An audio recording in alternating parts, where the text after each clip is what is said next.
A date which will live in infamy. Both of those projects, initiatives, got off the ground because of the Ger Rebbe. For the 11 Olympic team members slain in West Germany, the Olympic Games... Zugerecht waren de Brüder in Amerika. Verkauft Shabbos at the Skitzar. Out of the 24 who were killed were Americans who had come to learn in Hebron. I say 1 million Jewish children who were made to be cut loose.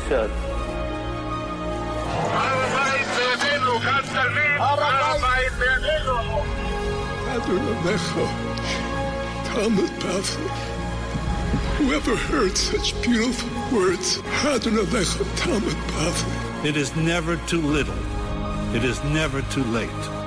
And it is never enough. Jewish History Soundbites, bringing alive the world of our glorious past. Here is our host, live from Jerusalem, Jewish historian and tour guide. Welcome everyone to Jewish History Soundbites. This is Yehudi Geber with another episode of Jewish History Soundbites, and this episode about Scandinavian Jewry and the Jewish community of Sweden has been generously sponsored by LS Men's Clothing of Midtown Manhattan at 212-575-0933, makers of the finest custom clothing by Copley and Hickey Freeman. Order now, still in time for your Pesach delivery, so you don't want to miss out on getting those great stuff. And it's also in honor of Chana Sharfstein, daughter of one of the protagonists of today's episode, in anticipation of her forthcoming book of Scandinavian memories and more, and it's entitled Standing on the Dollar Line. So we just took a little break, so we're back and better than ever, so I hope you enjoyed the little break. You got to check out some other podcasts, and now you're even more confident that you want to be back here. No, I'm just kidding. There's a lot of great stuff out there, and enjoy it as well. And I'm going to speak a little bit about Scandinavian Jewry today. The focus is going to be on Sweden, and perhaps we'll have future episodes about the other countries, about Finland and Denmark. Norway, there's a little less of a story, but perhaps so as well. And most of, it's pretty recent, the history there. Most of Scandinavia Jews were not allowed to live until relatively recently, and compared to most other countries in Europe. Scandinavia is the northern Europe areas. Besides for Denmark, they're not even on the continental area of Europe. Finland, Norway, Finland, Sweden, Norway, going east-west, and then Denmark. Whenever I think of Scandinavia, so the first thing that comes to mind is in Denmark, you had a Hamlet, Shakespeare's Hamlet, and there's that creepy scene with the guy holding the skull, and that's just, whenever I hear Scandinavia, that's what I have in mind, so it's kind of scary, and of course the Vikings came from Scandinavia as well. So if you think about it in a general way, it seems like a bit of a scary place, and it's cold, it's all the way up north, and there's also all sorts of things that sound funny. For instance, the language. If someone is starting out studying the Finnish language, so you could say he's beginning Finnish, which sounds a bit odd. And if a person is speaking Danish, it sounds more like a food you'd buy at a Heimische bakery in Borough Park, but in fact it's a language. So there are all kinds of things about Scandinavia in general, but we're going to focus on the Jewish history. And like I said, we're going to primarily focus on Sweden, and we'll get back to the others in future episodes. If you want to sponsor one of those, and of course corporate sponsorships, the best place to advertise is right here on Jewish History Soundbites, and I'm also available for other sponsorships. Lectures, virtual tours are also available, so be in touch with me about that. For instance, we just mentioned the other ones in passing. Finland was in the Russian Empire for a period of time. The capital of Finland, Helsinki, was a Jewish community of Russian Jews. And mostly they were Cantonists, those who served in the army. They were allowed to live outside the Pale of Settlement. And so some of them settled down in Helsinki. It was a relatively new Jewish community, and it was part of Russia. The rabbi there for a period of time was Rabbi Naftali Amsterdam, one of the three prime disciples of Rabbi Yisrael Salanter, the founder of the Muslim movement, and the one who promulgated the ideas of the Muslim movement in the second generation of following Rabbi Yisrael Salanter. So he was the rabbi in Helsinki for quite a bit of time until he returned to Kovna and eventually settled down in Yerushalayim in his last years, buried in Har Hazeisim.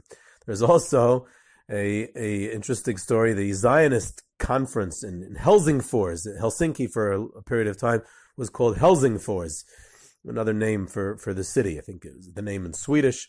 So the third conference of Russian Zionists took place in 1906. Remember, Finland was in the Russian Empire.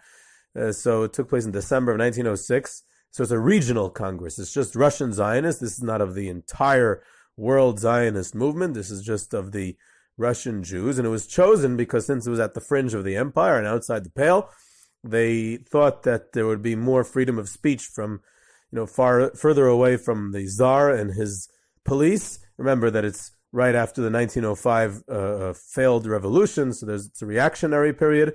And the program that was adopted at this conference would actually set the tone for all of Zionist activity in Eastern Europe for the coming decades. So it's a whole story how they decided about how they're going to work in the present and education and working in the diaspora and how they relate to the diaspora.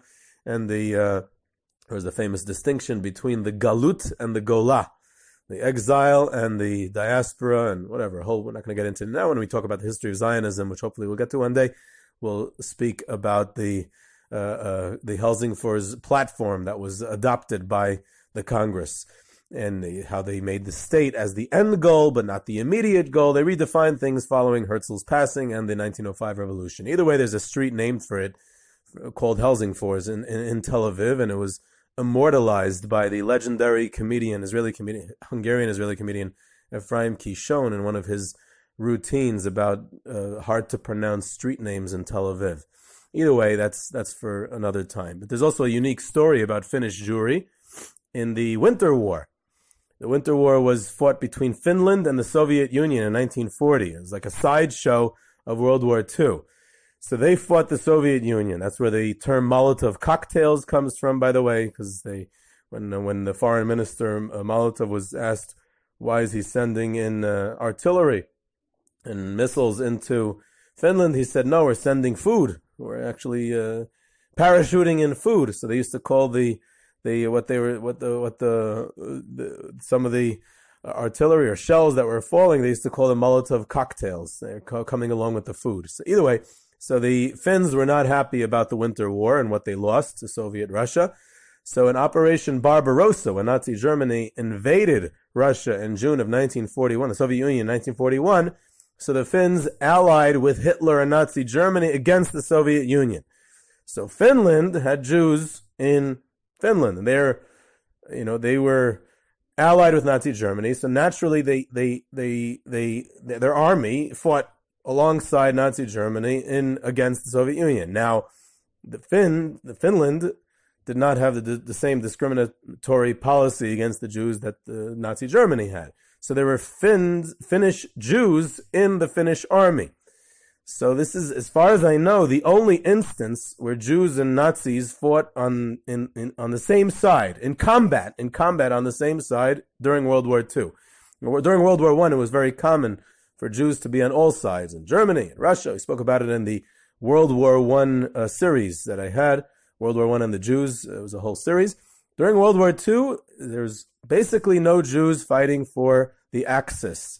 There were Jews in the Hungarian army, but they were not in combat. It's a whole different story. Here you had Finnish Jews fighting in combat on the same side as the Germans. An interesting story. That's Finland. You also have Norway, which is a very small community. It came very late in the game also. It was the first community started at the end of the 19th century, literally in the 1890s. So there's actually an earlier time when there were Sephardic Jews who were allowed to settle in Norway, but Ashkenazim were banned. So there's an interesting discrimination there. Norway also banned Shechita, as did Sweden. It wasn't easy for Jews to settle there. The Jewish population peaked at about 2,000 in the 1930s. We're talking about a really small community, mainly in Oslo. When the Nazis occupy the country, so many Norwegian Jews are sent to Auschwitz and killed, and the rest escaped to Sweden or other places. The Danish community was a little bit larger, a little bit older. There were some prominent rabbis there. It's interesting, actually, Tsar Alexander III of Russia, who was more reactionary than his was, quote, liberal or more liberal. No czars were actually liberal, but relative to other czars, Tsar Alexander II was considered a little bit more progressive. So when he was assassinated in 1881, so his son, Tsar Alexander III, became the emperor of the Russian Empire, and he was reactionary. He was very cruel and hard to deal with. And this was the time of the pogroms. 1881 is when the pogroms and the emigration begins and the May laws, and it was a terrible time for the Jews of Russia. So he was actually married, this Tsar Alexander, to the daughter of the king of Denmark. So Yaakov Lifshitz, the secretary of Rebbetzin Inspector in Kovna, so he's the famous, legendary secretary. I had an episode about him way back in the beginning of Jewish History Soundbites. So he actually describes how they tried to, in his book, in the Zichron Yaakov, they tried to get in touch with the Danish Jewish community at the time to intercede with the Danish king to try to influence the Tsar, who was his son-in-law. So when the Tsar came to visit his shver, his father-in-law, so the Danish king could influence him. So the Jewish community was used as a proxy. So we all know how we would react if our shver would try to boss us around and tell us what to do. So Tsar Alexander was no different, and he was not interested in what the Danish king had to tell him. So it didn't really help, but it's still an interesting story. There's also the famous story of the escape of Danish Jewry during the Holocaust that definitely needs its own episode. So we'll have to get back to that at another time. There's almost the entire Danish community, 8,000 Jews in Rosh Hashanah of 1943. They escaped in fishing boats to Sweden, which connects us to Sweden, actually. There's a lot of misconceptions about that story and myths, and there's some truths, and it's a fascinating story. I'd love to do an episode on it one time, so if that's something that piques your interest, you can be in touch with me about sponsoring that as well. Either way, we get to Sweden finally. Stockholm, which is the main Jewish community, the capital. It's not so old also, and it's a relatively small community. Jews were not allowed to live in Sweden until 1718. Actually, all non-Christians, Muslims, Jews, until 1718. Sweden had fought with the Kingdom of Poland in the 17th century. They're also fighting at the Ottoman Empire. Actually, we talk about the Gzeres Tach V'Tat, 1648 and 1649 massacres, the Khmelnytsky massacres, which continued into the 1650s. There are all types of pogroms, and many of the Jews who fled and who suffered during that time, especially in the northern areas in Lithuania, in those parts of the Polish-Lithuanian Commonwealth, were actually because of the Swedish invasion. The Shach, when he ran away from Vilna, was presumably because of the Swedish invasion and others. So they were fighting. And then later they were fighting in the Ottoman Empire, and the Swedish crown went into debt. So Jewish merchants loaned money to the crown in exchange for rights of settlement and eventually other rights. But there were still many severe restrictions on Jewish life, immigration to Sweden, and commerce. And that continued with ups and downs until the mid to late 19th century. And there was questions in Swedish society about the Jewish religion or also race. In other words, the first time in the 19th century that it appears was not only in Germany, the question of the race was also in places like Sweden. There were three main shuls in Stockholm, eventually, in the later 19th century. There was the Adas Yeshurun and the Adas Yisrael shuls were smaller, later period of time, and they were Orthodox. And then there was, and still is, the magnificent edifice of the great Stockholm Synagogue, the Great Synagogue of Stockholm, which was officially non-denominational, which made it a bit less Orthodox, to say the least, but it was really influenced by Reform Judaism in Germany. It opened in 1870, which was the same year that Swedish Jewry got official citizenship, and it was the first building owned by the officially recognized Jewish community. So at the turn of the century, the 20th century, there were about 4,000 Jews in Sweden. So it's still a relatively small Jewish community. There were probably, more Jews on one block in Warsaw, the Lower East Side at the time, than in the entire Sweden. But by 1920, it had somewhat grown, about 6,500 Jews. That's when Eastern European immigration began to be restricted by the Swedish government. And in fact, it was only in 1910 did the Jews in Sweden receive the full equal rights. One of the last places in the world that it took place, because it was very gradual. They received citizenship and then equal before the law. It was a whole process. The Nazi rise to power in 1933 in Germany fundamentally alters the demographics of Swedish Jewry in several ways. Firstly, there was German Jewish refugees who streamed into the country. This augmented the population of the community. And then, that was in the 1930s. Then in 1942, already during World War II, and Sweden is neutral, so when the deportations begin from the countries under Nazi occupation, so close to 1,000 Norwegian Jews found asylum in Sweden, which saved their lives. And then in October 1943, what I mentioned before, the famous and daring escape of almost the entire Danish Jewish community of about 8,000 Jews arrived in Sweden, which is a whole story. Like I said, they were on the fishing boats, a whole operation. So the Swedish Jewish community is literally swamped with their, much more than their own population with these new arrivals.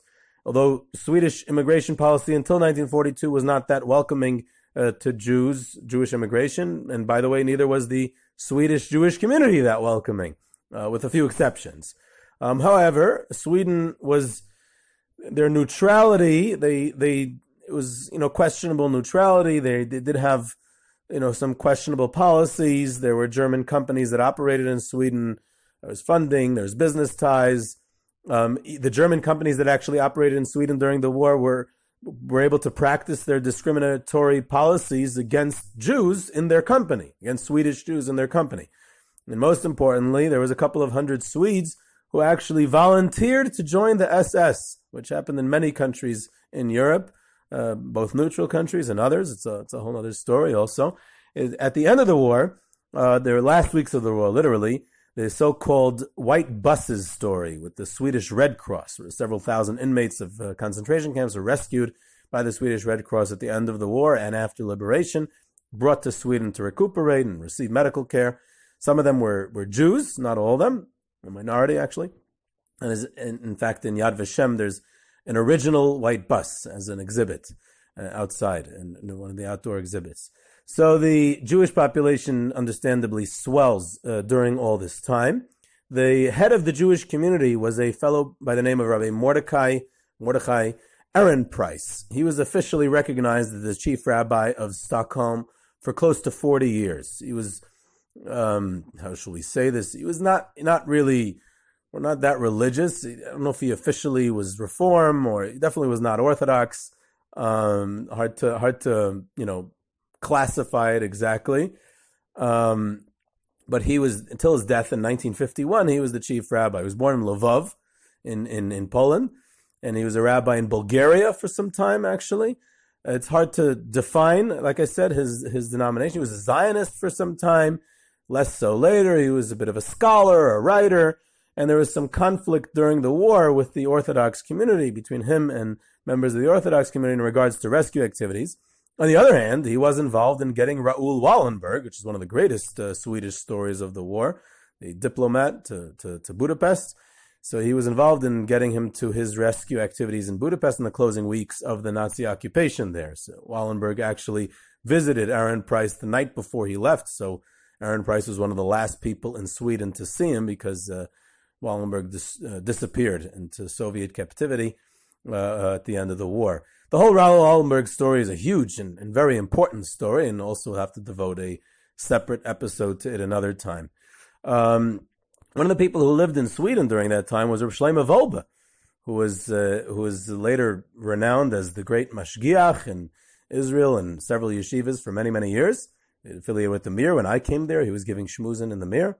And he was in the Mir in Poland before the war. He was a German citizen. He had grown up in Berlin, he was Bal Tshuva, and eventually made it to the Mir. And he's, as a refugee from Nazi Germany, he makes it to Sweden in the late 1930s. He spends over 8 years in Sweden.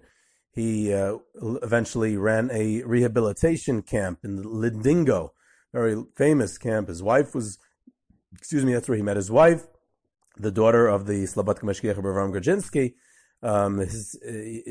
she wrote in her great, fantastic book, Ve'emunascha Baleilos, and Your Faith Through the Night. It's been translated into English, the great book. So at the end, she has a whole story about this refugee camp in Lidingo, where both she and her husband taught, so he served. Rav Shlomo Wolbe served as a key liaison for the Vad Hatzalah, to funnel the funds to the Mir Yeshiva in Shanghai, from New York to Shanghai, because Sweden was a neutral country. And so he was involved in that. He was a crucial player in that story, and he later taught in this girls' school. He was together with a fascinating individual named Binyamin Jacobson, who was a Yaki. He grew up in Germany, in Hamburg.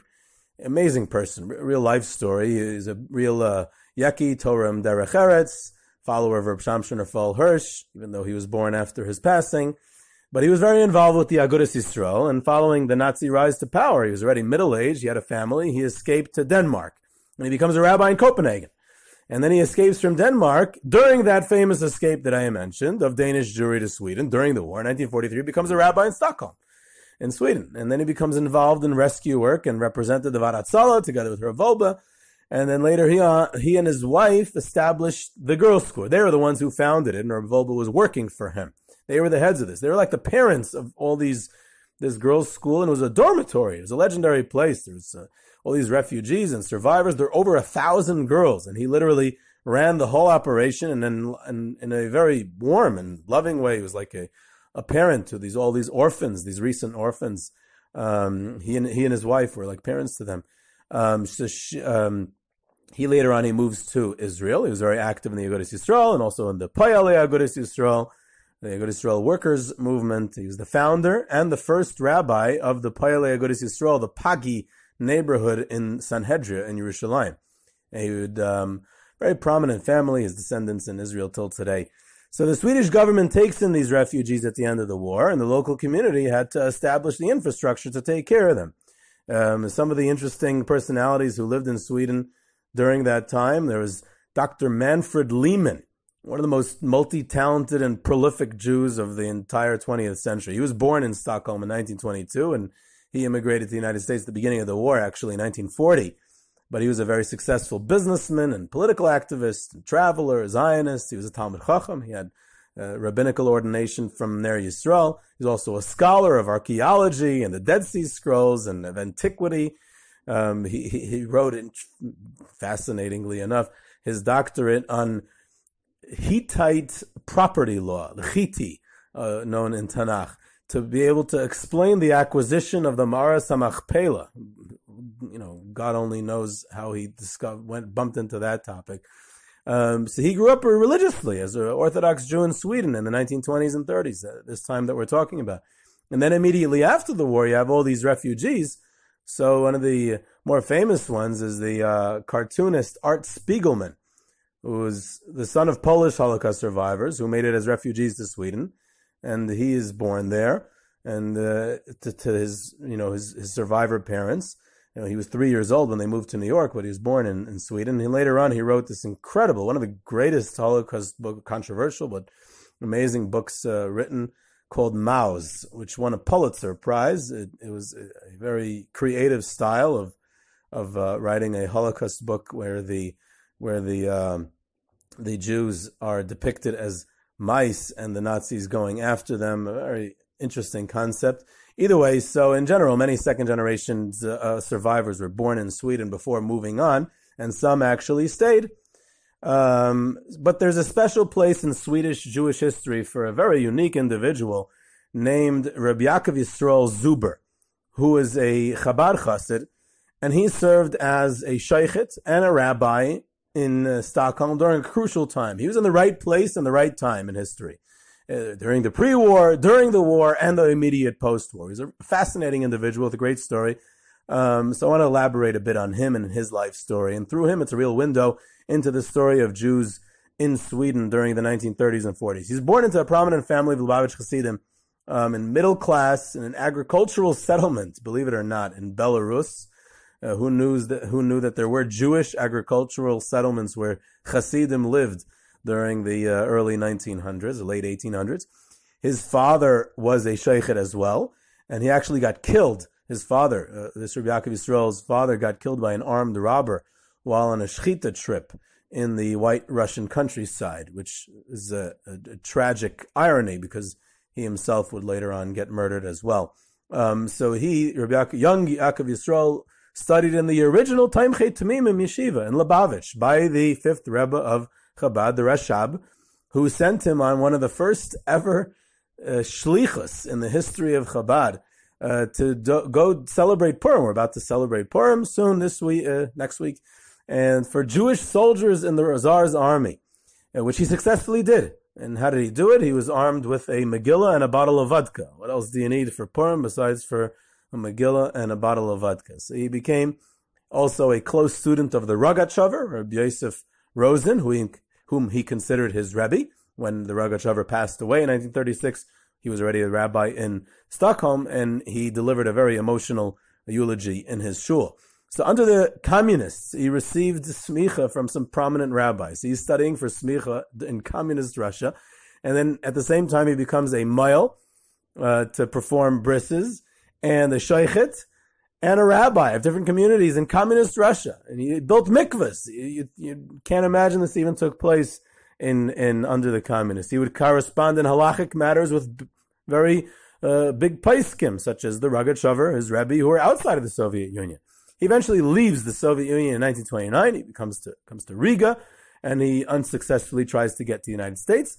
But by now, he's one of the most prominent rabbis and paiskim in the worldwide Chabad. In fact, the Rayatz, the Frierdiker Rebbe, the previous Rebbe of Lubavitch, he sold his chametz to Rabbi Zuber in 1931 when he was in Riga.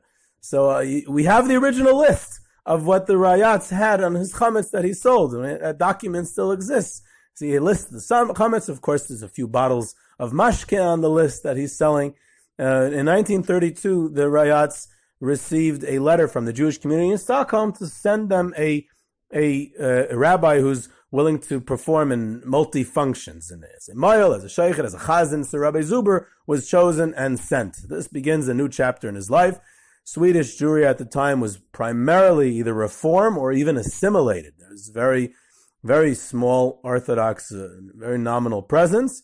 The shuls were primarily temples, and this Adas Yisrael shul that invited him was a very small Orthodox congregation in the city, and that's where he was hired. So he's struggling between, this congregation was struggling between dependence on the mainstream reform community and their rabbi, Aaron Price, Rabbi Mordechai Aaron Price, I mentioned earlier, and trying to maintain their own independence. So he would remain for 15 years in Stockholm, in Sweden, until 1947, at the helm of this small immigrant community of German Jews, Lithuanian Jews, Polish Orthodox Jews. It was a very low state of religious life in Sweden at the time, even in the Orthodox community at that time. When he arrived, two people built their own sukkah. The rest either, again, and this is in the Orthodox shul, the rest ate in the shul sukkah or didn't bother eating in the sukkah at all. So he throws himself right into the work. He becomes a chazan. He's the moel. He's the shaychet. He even travels to outlying smaller Jewish communities outside of Stockholm to perform a bris. He fixed the existing mikvahs. He maintained the Jewish cemetery. He starts delivering Torah classes to the adults and the youth. His children are forced to go to public school and even serve in the Swedish army, because there was no Jewish schools there yet. But he was successful in raising them as observant Jews, and that's how his children remain. So he would even, because there was no Jewish schools, he would gather the local children, Swedish Jewish children, to his house on Shabbos afternoon and try to instill some Judaism, some Yiddishkeit into them, while his wife would prepare good food, which was the big attraction, and the two of them would work together to try to influence the youth. So he really was fighting to combat assimilation among the Swedish Jewry. And he would assist also at the time with fundraising efforts for all of the yeshivas in Europe, who were fundraising all over the world. So that included Sweden. So during the course of the preparation for this episode, I saw letters, copies of letters from the 1920s and 30s that came to Rabbi Zuber from the Time Chetmim Yeshiva in Lubavitch, of course, but also, it wasn't in Lubavitch then, of Lubavitch Hasidus, but also from the Chavetz Chaim, in Radin, Reb Baruch Ber Leibovich in Kamenetz, Reb Aaron Kotler in Kletsk, Reb Lezer Yudel Finkel of the Mir, the Teres Chesed Yeshiva in Brisk of Reb Yisrael Chaim Kaplan, the Chevron Yeshiva, Reb Chazkel Sarna, the Slobodki Yeshiva, Reb Isaac Sher. They all corresponded with him. He was the key point man for any fundraising efforts in Sweden. During his time, there were three major campaigns, major projects that he was involved with during his time as rabbi there. There was the Shechita campaign, there was helping the refugees from the Holocaust, And then there was, in the post-war, the assisting with the agunas. So we'll go them one by one. Number one, in 1935, the Swedish government outlawed shechita. So he fought it on two fronts. First of all, he wanted to combat the law itself, his correspondence and letters with rabbis worldwide, lobbying, and also by continuing to be a sheikhet, despite the limitations. For many years, he would sail out on a boat across the border, and then he would perform shechita there, especially prior to Yantif. But for anyone in the community who wanted. Alternatively, what he'd do is he would stop off at the government office on his way to shecht in the morning and prepay the fine for shechting. On a daily basis, he would do this. He was very honest, and he felt that he should be paying the fine if he broke the law. So he would just prepay it in person on a daily basis. And this way he also got to know the government officials who, eventually gained a certain respect for him. So there's the Rayatz, the Frierdiker Rebbe, Rabbi Yosef Yitzchak Schneerson, the sixth Rebbe of Chabad, when he escaped from Nazi Germany through Riga, from Nazi-occupied Poland through Germany. Just covered that in a recent episode. So he, on his way to New York, he spent one day in Stockholm. He switched boats in there, and it was like a yantif. Here, his own Rebbe stayed by his house. He spent a day in Sweden. So Rabbi Zuber hosted him, and his family got to meet him and get blessed by the Rayatz. The Rayatz met with followers in the city. He said, the way it's described is that Rabbi Zuber put on his Shabbos clothing. It was like the most joyful day. Here in this far out Sweden, you have one of the greatest Rebbes in the world, who's his own Rebbe, who he's personally so close with, who comes to actually spend a day in his home. So that took place during that time as well. So I'll move on to the next, which brings us right into the next issue of the refugees. Rayatz essentially was a refugee. So Sweden was an exit or transit point for those leaving Europe. So there was Hasidim who managed to get out of Russia. That was earlier from the Soviet Union. And later on, when the war clouds are hanging over Europe, so then there's, German Jewish refugees and later on others. So his address was to be a point, and he assisted with numerous refugees, especially since Sweden remained somewhat neutral throughout the war. So his home became a beehive of rescue work, trying to rescue the different people in distress and get them entry papers to Sweden, which the establishment community tried to prevent. They were not interested. The establishment Jewish community was trying to prevent. The more assimilated community did not want it. And here he's not only fighting the Swedish government and Nazi-occupied Europe, he's also dealing with local Swedish Jews who don't want this influx of Eastern European refugees. And he raises funds and he sends funds to trap Jews under Nazi occupation. He evolves into this incredible rescue activist. And he, like I said earlier, he comes into conflict with the Ehrenpreis to a certain extent over tactics. So his activities range from rescue and obtaining visas to Sweden and tried to get a whole boatload of Jews out of Riga, which was unsuccessful. When the Nazis invade Denmark and Norway, and Finland had its own issues with against Russia, so all these Jews are leaving all these Scandinavian countries. So there's this new project to assist Scandinavian Jewish refugees streaming into Sweden. He worked together with Rav Wolbe to help transfer the funds of the Mir Yeshiva to Shanghai. Rav Wolbe actually would have a chavrusa with him. He would study Torah with him. One of the only people who Rav Wolbe said he was able to study Torah with at the time.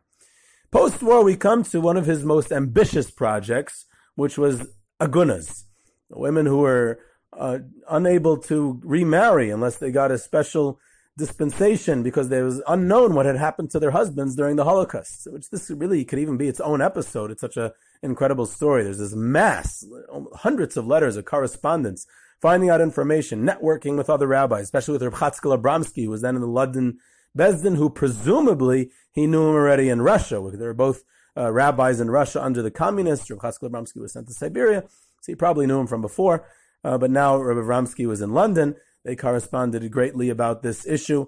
He literally lived the Aguna question. Rabbi Zuber, Yaakov Yisrael Zuber, was living the Aguna question on a daily basis because the refugee women were in his house. They would often live out of suitcases in his home until he was able to find a heter for them, until he was able to allow them to go on their way.